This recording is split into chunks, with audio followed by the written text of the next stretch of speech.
বন্ধুরা, তোমরা সবাই কেমন আছো? আমার নাম লামিয়া। আসলে বন্ধুরা, আমি একজন মধ্যবিত্ত ফ্যামিলির একটা মেয়ে। আমার পরিবারে আসলে শুধুমাত্র আমি একমাত্র সন্তান। আমার আর কোনো ভাই নেই, আর কোনো বোন নেই। তবে আমার বাবা একটা প্রাইভেট কোম্পানিতে সে জব করত। আমরা শহরেই বড় হয়েছি, শহরেই থাকি। আমার মা বর্তমানে হাউস ওয়াইফ, আর আমার বাবা বর্তমানে তিনি কোনো জব করেন না, তিনি কোনো চাকরি আপাতত করেন না, তিনি রিটায়ার্ড করে ফেলেছেন অনেক আগেই। তবে এখন আর তিনি চাকরি বাকরি নিয়ে খুব একটা বেশি ভাবেন না। ওই তার সারা জীবনের চাকরির সঞ্চয়কৃত জমানো যেই টাকাটা আছে, সেই টাকাটা দিয়েই আমাদের সংসারটা, আমাদের ফ্যামিলিটা এখন আপাতত চলতেছে। আমাদের বাবার উপরে ডিপেন্ডেবল করা লাগে। আসলে বন্ধুরা, আমাদের আর কোনো ওয়ে নাই। আমার কোনো ভাই বা আমার কোনো বোন তেমন কেউ নেই। তাছাড়া এই এত বড় শহরে আমাদের আত্মীয় স্বজন বলতেও এখানে কেউ থাকে না।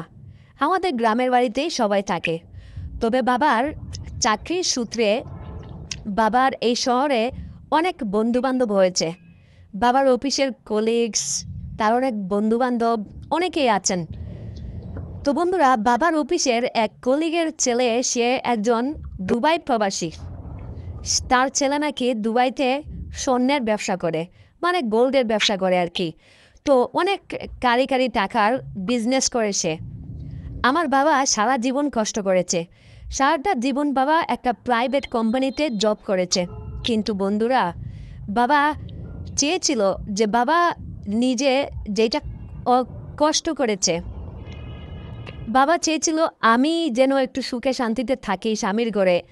আসলে কষ্ট কী জিনিস, অভাব কী জিনিস, আমার বাবা আমাকে এইটা কখনোই ছোটোবেলা থেকে বুঝতে দেন নাই। বাবার কাছে আমি যখন যত টাকা চেয়েছি, যেই জামাটা আমি পরতে চেয়েছি, শপিং মলে যাওয়ার পরে যেই ড্রেসটা আমি চেয়েছি, আমার বাবা আমাকে সেটাই কিনে দিয়েছেন। স্কুলে আমি যেই খাবারটা খেতে চেয়েছি, সবচেয়ে নামি দামি স্কুলে আমাকে পড়িয়েছেন। আসলে বন্ধুরা, আমার বাবারা ফ্যামিলিটা ছিল খুব গরিব একটা ফ্যামিলি, এবং গ্রামে। আমার বাবা চাকরির আশায় সে শহরে আসে। শহরে আসার পর একদিন মায়ের মুখে গল্প শুনেছিলাম। শহরে আসার পর বাবা একটা চাকরি করেন। চাকরি করে বাবা এই শহরেই একটা বিয়ে করেন। বিয়ে করার পর তাদের কুল আলো করে আসলাম আমি পৃথিবীতে। এরপর বাবা চাকরির সূত্রে শহরে থাকা শুরু করে মাকে নিয়ে। আমিও এই শহরেই বড় হয়েছি, শহরেই আমি জন্ম হয়েছি। কিন্তু আমার বাবা একটা প্রাইভেট কোম্পানিতে জব করতো। প্রাইভেট কোম্পানিতে আসলে আপনি যতদিন চাকরি করবেন ততদিনই ভালোভাবে চলতে পারবেন। কিন্তু আপনি যখনই এই চাকরিটা ছেড়ে দিবেন বা রিটায়ার্ড করবেন, আপনাকে কিন্তু আর কোনো রেশন, বোনাস বা সরকারি কর্মকর্তা যেভাবে সুযোগ সুবিধা পায়, আপনি কিন্তু তার বিন্দু পরিবারও পাবেন না। তো আমার বাবার এটাই বলছিল, বাবা যদি এই চাকরিটা ছেড়ে দেয় তাহলে তখন আমার এত সব আবদার কে মেটাবে। আসলে আমি তো শহরে বড় হয়েছি, টাকার বিছানায় ঘুমিয়ে আমার অভ্যাস। আমি তো আর এখন চাইলেই আসলে পারবো না ওইভাবে থাকতে, কারণ আমার অভ্যাস হয়ে গেছে। তো বাবার অফিসের এক কলিগ, তার নাম ছিল আব্দুল সাত্তার।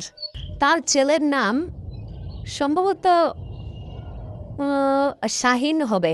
সে দুবাইতে গোল্ডের ব্যবসা করে, স্বর্ণের ব্যবসা করে। তো দুবাইতে আপনারা সবাই জানেন গোল্ডের ব্যবসা একটা শীর্ষ একটা ব্যবসা, যেটা বাংলাদেশে প্রচুর পরিমাণে চাহিদা আছে। বাংলাদেশে সে এক্সপোর্ট করে, হ্যাঁ, বিভিন্ন কান্ট্রিতে সে এক্সপোর্ট করে, বিজনেস করে আর কি। তো তার আসলে টাকা পয়সার দিক থেকে তার কোনো কিছু কমতি নেই। ছেলেও বেশ লম্বা, উঁচু, সুন্দর আছে মোটামুটি। এবং তাদের শহরে 6তলা একটা বিল্ডিংও আছে। আবার ওই বিল্ডিংয়ের সবগুলোই ভাড়া। তারা শুধুমাত্র 3তলা বাদে, তারা 3তলায় থাকে। 4তলা, 5তলা, 6তলা, 1তলা, 2তলা সবগুলোই ভাড়া। বিশাল টাকা পয়সার মালিক। তো একদিন আব্দুল সাত্তার কাকা আমাদের বাসায় আসেন, মানে বাবা যখন চাকরি করত। এসে আমাকে দেখে সে পছন্দ করে। তারপর সেদিনই সে বিয়ের প্রস্তাব দেয়। কিন্তু আমার বাবা তখন কিছু বলে না। আমার বাবা বলেছিল, আমার মেয়েটা এখন পড়াশোনা করতেছে, সাত্তার, তোমার ছেলে যদি বিয়ে করতে চায় সমস্যা নাই, আমি তো তোমাকে আর না করতে পারি না। আমরা দুজন একসঙ্গে বন্ধু, চাকরি করেছি, সব কিছু করেছি। তাছাড়া তোমার তো এই শহরে একটা ভালো একটা নাম ডাক আছে, আমার তো অত সব নেই।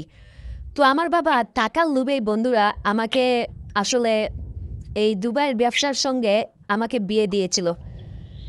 কথা ছিল যে আমাকে বিয়ে করার পর সেও আমাকে দুবাই নিয়ে যাবে। কিন্তু বন্ধুরা, আমার বাবা যেই টাকার লোভে আমাকে বিয়ে দিল, বিয়ে দেওয়ার পর 1 মাস, 2 মাস, 3 মাস, 1 বছর, 2 বছর চলে গেল, সে আমাকে আসলে দুবাই নিয়ে যায় না।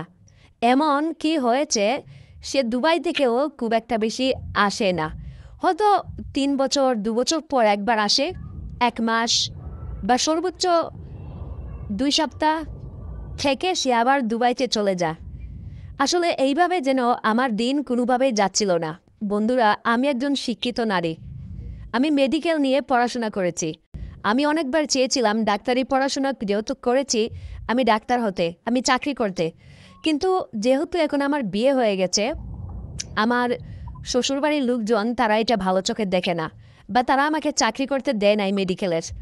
তো তারা বলে আমাদের এত টাকা আছে, তুমি আর চাকরি কেন করবে, তুমি মেডিকেল পড়াচ্ছ, হ্যাঁ থাক, ভবিষ্যতে হয়তো যদি কাজে লাগে তখন লাগবে। আমার শ্বশুর শাশুড়ি আমাকে দেয় নাই। বিয়ে করার পর আমার যে একটা ফ্রিডম ছিল, আমার একটা স্বাধীনতা ছিল, আমার সেই স্বাধীনতাটা অনেকটাই চলে গেছে আমার শ্বশুরবাড়ির দায়িত্বে।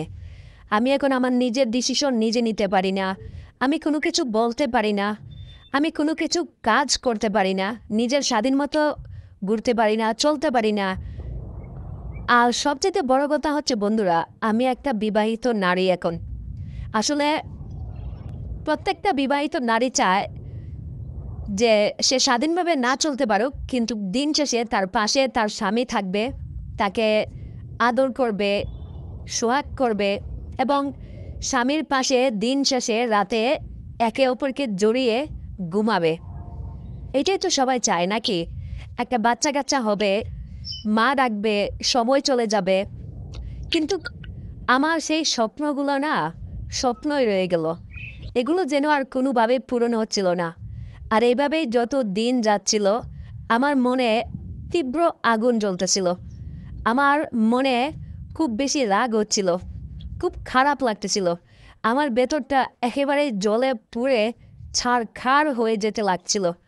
মনে হচ্ছিল বন্ধুরা, এই জীবন আসলে তো জীবন না। হ্যাঁ, এইটা কোনো মানুষের জীবনে পড়ে? উনি আমাকে বিয়ে করেছে, আমার বাবাকে বলেছে সে, আমার শ্বশুর বলেছিল আমাকে দুবাই নিয়ে যাবে, আমি আমার স্বামীর সঙ্গে থাকব।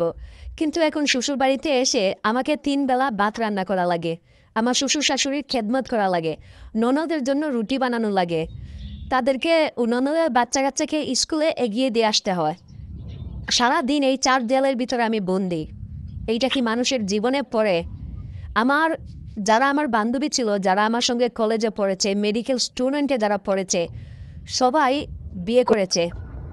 কেউ এখনও মেডিকেলের ডাক্তার, কেউ বা নার্স, কেউ বা বিয়ে করে হাউস ওয়াইফ, তাদের বাচ্চা কাচ্চা হয়েছে, তাদের স্বামীর সঙ্গে ঘুরে বেড়াচ্ছে, সংসার করতেছে।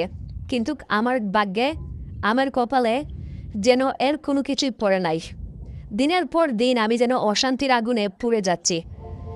আমার বাবার প্রতি খুব রাগ হচ্ছিল। বাবা তার বন্ধুর সঙ্গে আলাপ করে কেন তার ছেলের সঙ্গে আমাকে বিয়ে দিল। আমি একদিন বাবাকে ফোন করেছিলাম। আসলে বন্ধুরা, আমার বাবাকে ফোন করার একটা রিজন ছিল, একটা কারণ ছিল। সেই কারণটা হচ্ছে, আমার মা আসলে তার অনেক বয়স হয়ে গেছে। বয়সের সঙ্গে সঙ্গে মায়ের 2টো অপারেশন হয়েছে কিছুদিন আগে, মায়ের পেটে পাথর আছে। মা আগের মতো আসলে স্বাভাবিকভাবে চলাফেরা করতে পারে না। বা আমার বাবা কিন্তু এখনও তরুণ, এখনও তরতাজা, যুবক ছেলেদের মতোই মনে হয়। আমার বাবাকে দেখলে আপনি একেবারে বিশ্বাসই করতে পারবেন না যে উনি আমার বাবা। বাবা এখনও তরুণ, কিন্তু বাবা চাকরি রিটায়ার করে ফেলেছিল, কারণ অনেক দিন হয়েছে বাবা চাকরি করে, তো এই জন্য তারা আর বাবাকে দিয়ে কাজ করাচ্ছিল না। যাই হোক, অফিস থেকে একটা বড় একটা অ্যামাউন্ট পেয়েছিল, সেইটা দিয়ে বাবা একটা বাড়িও করেছিল ঢাকায়। তো বন্ধুরা, এইভাবে আমাদের দিন যাচ্ছিল। একদিন আমার বাবা খুব রোমান্টিক হয়ে আছিল। আমি মায়ের শাড়িটা পরেছিলাম আমার বিয়ের আগে। তো বাবা সেদিন অফিস থেকে আসছিল। এসে আমি মায়ের রুমে, মা সেদিন একটু ডাক্তারের কাছে গিয়েছিল। আমি মায়ের শাড়িটা পরে মায়ের রুমে রুম গুছগাছ করতেছিলাম। সেদিন বাবা অফিস থেকে এসে আমাকে সে পিছন থেকে জড়িয়ে ধরেছিল। আমাকে জড়িয়ে ধরে, আমার মায়ের নাম ছিল শান্তি রহমান। মা খুব শান্ত ছিল। বাবা মা ভেবে আমাকে পিছন থেকে জড়িয়ে ধরে আমার গালে বেশ কয়েকটা চুমু খেলো, আমার কপালে চুমু খেলো। খেয়ে আমাকে বলতেছে, শান্তি, তোমার চুলগুলো তো আজকে অনেক সুন্দর লাগতেছে, আর তোমাকেও তো আজকে অনেক চিকন লাগতেছে। বাবা এই বলে আমাকে পিছন থেকে এসে খুব শক্ত করে আমাকে জড়িয়ে ধরে আমাকে একেবারে খাটের উপর শুয়ে দিল। দিয়েই বন্ধুরা সেদিন আমাকে বেশ কিছুক্ষণ আদর করে বসলো। হঠাৎ করে আমি বলে বসলাম, বাবা তুমি এটা কি করতেছো? আমি মা না তো। বাবা, আমি তোমার মেয়ে। আমি তোমার মেয়ে। বাবা এই দেখো। তখন হঠাৎ করে বাবা ঘাবড়ে যায়। তখন বাবা আমাকে বলতে শুরু করে, আরে কিরে তুই, তোর মা কোথায়, আর তুই তোর মায়ের শাড়ি পরে আছিস কেন? আমি তো আর ভাবলাম তোর মাকে। রে। তখন আমার বাবা অনেকটা ঘাবড়ে গিয়েছিল। আমাকে যে জড়িয়ে ধরেছিল, আসলে আমি সেদিন মায়ের শাড়িটা পরেছিলাম তো। বাবা চিনতে পারে নাই। বাবা মাকে মনে করে সেদিন আমাকে জড়িয়ে ধরেছিল। আর আমি ঠিক ওই দিন বুঝেছিলাম আমার বাবা কতটা রোমান্টিক, আমার বাবা আসলে কতটা পাগল মায়ের জন্য। কিন্তু আশ্চর্য বিষয় হচ্ছে মা বাবাকে প্রচুর পরিমাণে ভালোবাসে, কিন্তু মায়ের যেহেতু অপারেশন হয়েছে, মা চাইলেও বাবাকে আগের মতো সুখ দিতে পারে না, আগের মতো বাবাকে ওইভাবে ঠিক করে সময় দিতে পারে না। আমার মাও চায়, কিন্তু এখানে মায়ের কোনো সমস্যা নেই। কিন্তু বন্ধুরা, আমার বাবা এভাবে দিনের পর দিন, তার স্ত্রীর এই সমস্যা, তারপরও সে নিজেকে সামনে নিয়েছে। কিন্তু সে কোনো ওই আবাসিক হোটেল, কোনো জনপল্লী, কিংবা কোনো ওই অন্য মেয়েদের প্রতি আছে না টাকা দিয়ে মেয়ে পাওয়া যায়, বাবা চাইলে কিন্তু এগুলো করতে পারতো, কিন্তু বাবা সে কখনো এগুলো করে নাই। ওই দিন আমার কাছে মনে হয়েছিল যে বাবা আমাকে যেইভাবে জড়িয়ে ধরেছিল, বাহ, আমার মাকে আমার বাবা কত জুড়ে না হোক ধরে, হ্যাঁ, সে কতই না ভালোবাসে। সেদিন আমি বুঝেছিলাম যে ভালোবাসা কারে কয়। আমি ভেবেছিলাম আমার বিয়ের পর আমার স্বামীও মনে হয় আমাকে ঠিক ওইভাবেই ভালোবাসবে, আমাকে ঠিক এইভাবেই সে তার কাছে টেনে নিবে এবং জোর করে আমার কাছ থেকে সে ভালোবাসা আদায় করে নিবে। অথচ বিয়ের পরে আমার স্বামী থাকে এক দেশে, আর আমি থাকি আর এক দেশে। সে আমার কাছে ঘুমাবে বড় কথা, আমাকে একটা ফোন দিয়ে জিজ্ঞাসাও করে না। আমার তো মাঝে মধ্যে মনে হয় এত বড় বিজনেসম্যান, সে মনে হয় দুবাই, সে কোনো বিয়ে করেছে। এদিকে তার বাবার সেবা যত্ন করার জন্য সে আমাকে বিয়ে করেছে, আমাকে দিয়ে বাসার সমস্ত কাজ করা, কিন্তু সে আমাকে স্ত্রীর কোনো অধিকার দেয় না। ওই বাড়িতে আসলে মাঝে মধ্যে একটু আমার সঙ্গে ঘুমায়, কিন্তু ওইভাবে আমাকে আসলে তৃপ্তি দিয়ে আদর করে না। আছে না যে একটা মানুষের প্রতি একটা মানুষের ফিলিংস জাগে ইচ্ছাকৃতভাবে, তার ভিতরে আমি কখনোই ওই ব্যাপারটা লক্ষ্য করতে পারি নাই। এইভাবে দিনের পর দিন আমি একা একা থেকে আমার ভিতরে কেমন যেন একটা অস্বস্তি ফিল হচ্ছিল। আমি বিবাহিত নারী শুধুমাত্র কাগজে কলমে, কিন্তু বাস্তবে এখনো আমি বিবাহের স্বাদ পাইনি। আমি রেগে একদিন আমি আমার বাবাকে কল করলাম। বাবা ফোনটা ধরল। ধরা মাত্রই সে আমাকে বলতেছে, কিরে মা মিলে, হঠাৎ করে ফোন করলি? কি শ্বশুরবাড়িতে কি ভালো আছিস? আমি বাবাকে বললাম, বাবা তুমি আমার সঙ্গে একদমই কাজটা ঠিক করো নাই। বাবা আমাকে বলল, কেন, কি করেছি আমি? আমি বললাম, এই যে তুমি তোমার বন্ধুর ছেলে দুবাই থাকে, গোল্ডের ব্যবসা করে, হ্যাঁ, কোটি কোটি টাকার মালিক, তার সঙ্গে আমাকে বিয়ে দিয়েছিলে সুখে শান্তিতে থাকার জন্য। বাবা এখন আমার কাছে মনে হচ্ছে আমি যেন একটা জেলখানার ভিতরে আছি।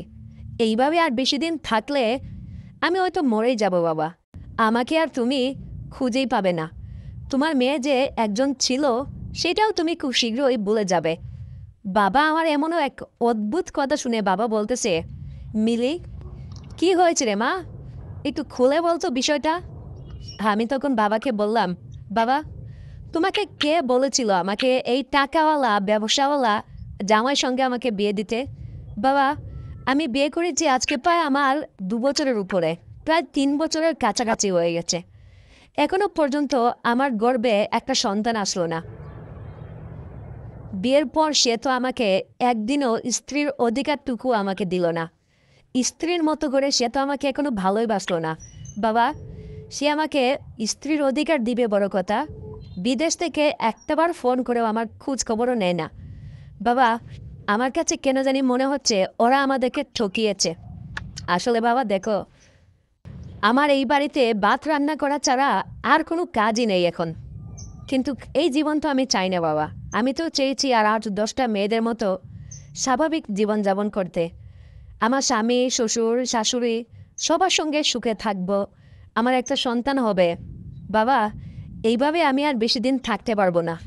আমি মরেই যাব বাবা। আমার স্বামী নেই, সন্তান নেই, কোনো কিছু নেই। আমার কাছে মনে হচ্ছে আমি একটা জেলখানায় বন্দি হয়ে আছি। বাবা, তুমি আমার সঙ্গে কার সঙ্গে বিয়ে দিলে? তুমি আমার সঙ্গে টাকার বিয়ে দিয়েছ, কোনো মানুষের না।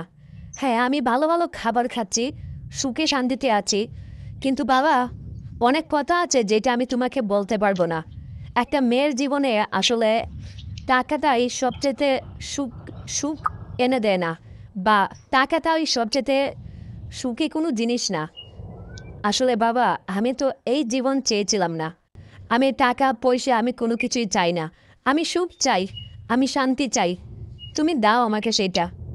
তখন আমার বাবা আমাকে বলতেছে, কী বলিস রে মা? হ্যাঁ, আজকে বিয়ের এতদিন হয়ে গেল আর তুই আমাকে এখন বলতেছিস এই ঘটনাগুলো? তখন আমি বাবাকে বললাম, বাবা আমি তোমার মেয়ে হই, এখন মেয়ে হয়ে আমি তোমাকে এই সমস্ত কথা কি করে বলি? আমার মনের অনেক পার্সোনাল কথা আছে, অনেক কিছু আছে যেগুলো আমি তোমার কাছে আসলে বলতে পারতেছি না। আমার এই কথাগুলো শুনে তখন আমার বাবা বলতেছে, আমি এখন আর কি করবো রে মা? এখন তো বিয়ে হয়ে গেছে, অনেক পুরনো হয়ে গেছে বিয়ে। এখন তো আমি চাইলেও আমি আর এখানে কোনো কিছু করতে পারবো না। দেখ, যেটা হয়ে গেছে হয়ে গেছে। তোর স্বামীকে একটু ফোন কর, ভালো মন্দ খোঁজখবর নে। আরে কত মেয়েরাই তো স্বামীকে কত সুন্দর করে পটায়। তুই ওকে একটু ভালোভাবে বল, একটু ভালোভাবে ওকে বলে একটু পটিয়ে নে। তখন আমি আর কোনো কিছুই বলতে পারলাম না। আমি বাবাকে বললাম, কি বলো বাবা এসব? উনি যদি, আমি ওনার বিবাহিত স্ত্রী, উনি যদি আমাকে নিজের করে আপন করে না নেয় আমি কি করব? দেখো বাবা, আমার এই সমস্ত বুনবান একদমই ভাল লাগতেছে না। এই সব কিছু তুমি করেছো। তখন আমার বাবা আমাকে বলতেছিল, আমি কি করব? যখন শুনলি যে জামাই দুবাই থাকে, গোল্ডের ব্যবসা করে, তখন তো তুই নিজেই পাগল হয়ে গিয়েছিলি।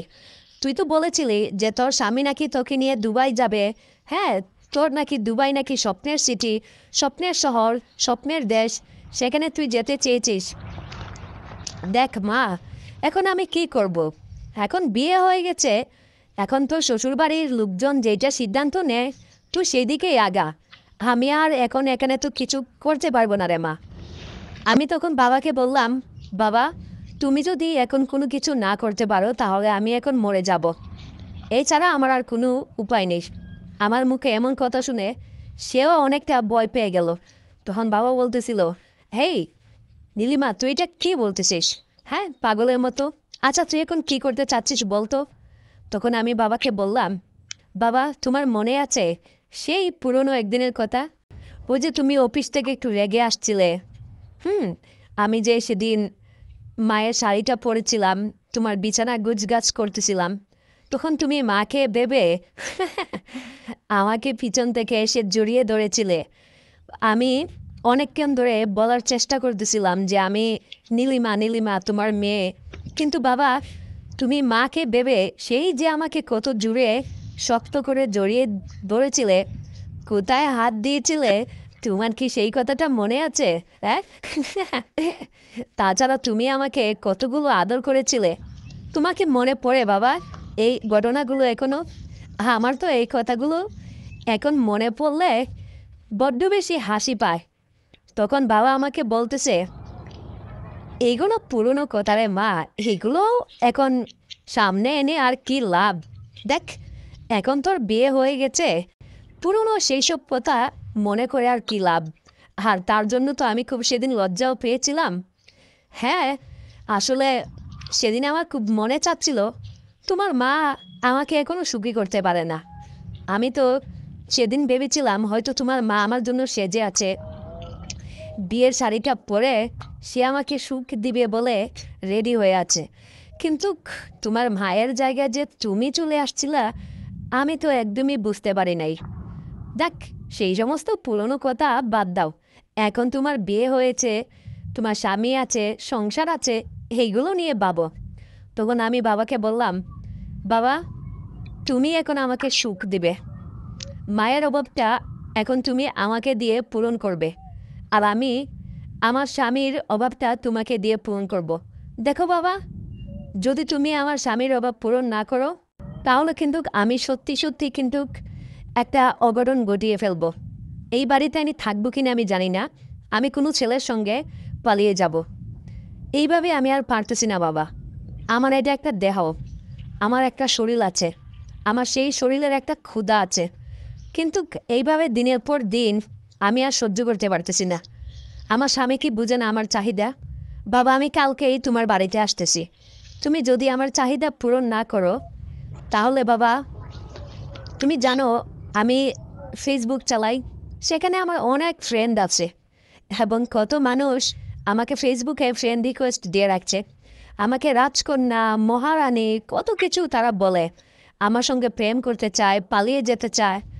বাবা, আমি বিবাহিত, এইটা অনেকেই জেনে শুনেই আমাকে ভালোবাসতে চায় এবং তারা আমাকে কাছে পেতে চায়। তুমি যদি এখন আমার কথা মতো না চলো, তাহলে বাবা, আমি তোমার এই জামাইকে রেখে আমি কিন্তু যে কোনো ছেলের হাত ধরে আমি পালিয়ে যাব, এই তোমাকে বলে দিলাম। বাবা সেদিন আমার মুখে এমন কথা শুনে সে তো রীতিমতো তেলে বেগুনে একেবারে পুরো বেজে যাচ্ছিল। তখন আমাকে বলতেছিল, আচ্ছা তুই এখন কি চাস বলতো সোজাসুজি করে। তখন আমি বললাম, ওই যে সেদিন তুমি মাকে ভেবে পিছন থেকে এসে আমাকে জড়িয়ে ধরেছিলে, ওইরকম একটা ভুল আবার হয়ে যাক না বাবা। দেখো, আমিও একটু শান্তি পেলাম, তুমিও একটু মায়ের অভাবটা আমাকে দিয়ে না হয় পূরণ করে নিলে। আমি কি মায়ের চাইতে কোনো অংশে কম নাকি? হ্যাঁ বাবা, বলো তো। তখন বাবা আমাকে বলতেছিল, না, তুই তো মায়ের থেকে কোনো অংশে কম না, বরং তুই তোর মায়ের চাইতে আরও অনেক বেশি সুন্দরী। তাহলে আমি বললাম, তাহলে বাবা তোমার সমস্যাটা কোথায় আমাকে মেনে নিতে? তখন বাবা আমাকে বলতেছিল, এটা হয় না রে মা, এটা হয় না। তখন আমি বাবাকে একদম চুপ করিয়ে দিলাম। আমি বললাম, আমি আর তোমার মুখে কোনো কিছু শুনতে চাই না, তুমি আমাকে দিবে কিনা বলো। বাবা আমার ওই মুখে সেদিন রাজি হয়ে পড়েছিল। তারপর বন্ধুরা বাবা আমাকে বলতেছিল, ঠিক আছে, তুই আগে বাড়িতে আয়, তারপর দেখি কি করা যায়। আমি তখন বাবাকে বলেছিলাম, বাড়িতে গেলে কি করবে না করবে আমি অত কিছু বুঝি না, আমাকে এটা করতে হবে, শেষ করতে হবে, আমার এটা চাই চাই। এখন বাবা তুমি বাড়িতে যাওয়ার পর আমার সঙ্গে যদি তালবাহানা করো, তাহলে কিন্তু আমি কোনো ছেলের হাত ধরে চলে যাব। তারপর বন্ধুরা বাবা অনেক কষ্টে মিনতিতে এসে রাজি হলো। আমি তাকে রাজি করালাম। তো বন্ধুরা, এখন তোমরাই বলো, এরপর কি বাবার সঙ্গে আমার ওইরকম একটা কাজ করা কি ঠিক হবে? আসলে বন্ধুরা, যার সঙ্গে আমার বিয়ে হয়েছে সে দুবাইয়ের একজন বিখ্যাত বিজনেসম্যান। সে আসলে আমাকে একেবারেই সময় দেয় না।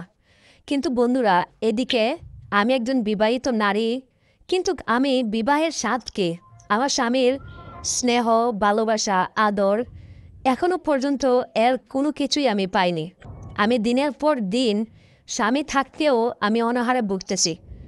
এইটা যে আমার জন্য কতটা কষ্টসাধ্য তোমাদেরকে আমি সেইটা বলে বোঝাতে পারবো না। তো এখন তোমরাই বলো, আমি কি ঠিক কাজ করতে যাচ্ছি নাকি ভুল কোনো কাজ করতে যাচ্ছি?